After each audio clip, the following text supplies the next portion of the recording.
یاد رکھو فطرت انسان کی جو ہے اس کو اگر آپ سمجھ لیتے کہ انسان کی فطرت ہے کیا،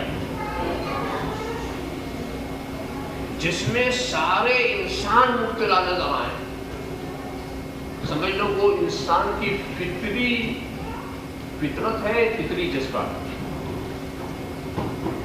فطرت کا رنگ ایک ہی ہوتا، فطرت کے مختلف رنگ نہیں ہوتے۔ فطرت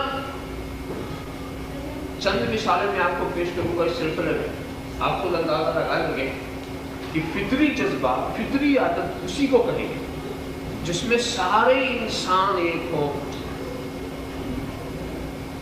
مثال کے طور پر بھوک، پیاس،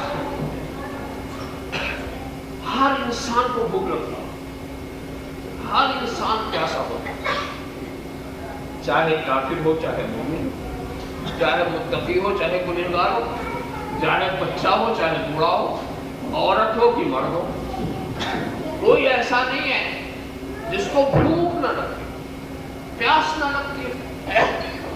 یہ بھوک پیاس جو ہے یہ انسان کی فطرت۔ آپ مثال میں ان لوگوں کو نہ لائیے گا جو بیمار ہوتے ہیں اور انہیں بھوک نہیں لگتی، یا کوئی بیماری ہو پیاس نہ لگے، ان کو مثال میں اس لیے نہ لائیں کہ ہم بیماروں کی بات نہیں کر رہے، صحت مندوں کی کر رہے ہیں کہ اگر آپ صحت مند ہیں تو آپ کی فطرت یہ ہے۔ اور اس کے بعد جناب والا ایسے ہی اور کچھ عادتیں ہیں جو انسان کی فطرت میں ہوں، میں اس سمجھانا چاہتا ہوں۔ جیسے غصہ ہے، کوئی انسان جسے غصہ نہ آتا؟ غصہ انسان کی فطرت ہے، بچوں کو بھی غصہ آتا ہے، بوڑھوں کو بھی، جوان کو بھی، عورت کو بھی، مرد کو بھی، سبھی کو غصہ آتا ہے۔ تو غصہ جو ہے یہ انسان کی فطرت ہے۔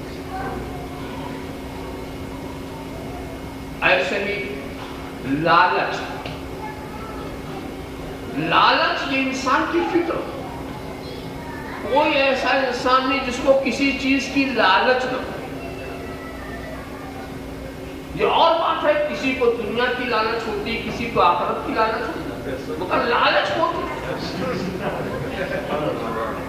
لالچ تو ہوتی ہی، یہ انسان کی فطرت ہے۔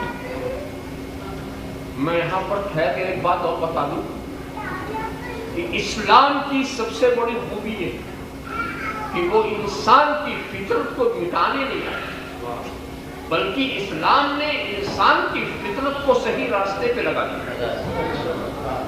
اسلام جو چیز فطرت ہے اس کو اسلام نہیں مٹائے گا۔ اگر اسلام فطری جذبے کو مٹانا چاہے تو اسلام قابل قبول نہیں ہو سکتا۔ قابل قبول وہی ہوگا کہ جو فطری جذبہ ہے اس کو نہ مٹائے۔ پہلے میں فطری جذبے کی وضاحت کر رہا تھا کہ جس میں جو سب میں مشترک ہو وہ فطری جذبہ ہو۔ اس کی ایک دوسری پہچان اور بھی ہے کہ فطرت کا رنگ ایک ہوتا۔ دیکھیے انسانوں نے جو غیر فطری باتیں ہیں وہ مختلف ہیں۔ یہ زبان مختلف انسانوں کی زبانیں مختلف،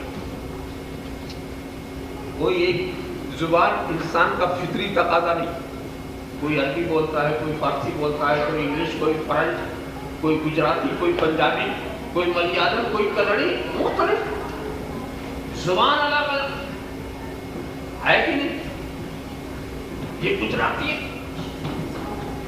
مگر ذرا یہ بتاؤ کہ غصے کو کہہ سکتے ہیں یہ گجراتی غصہ ہے، یہ بنگالی غصہ ہے؟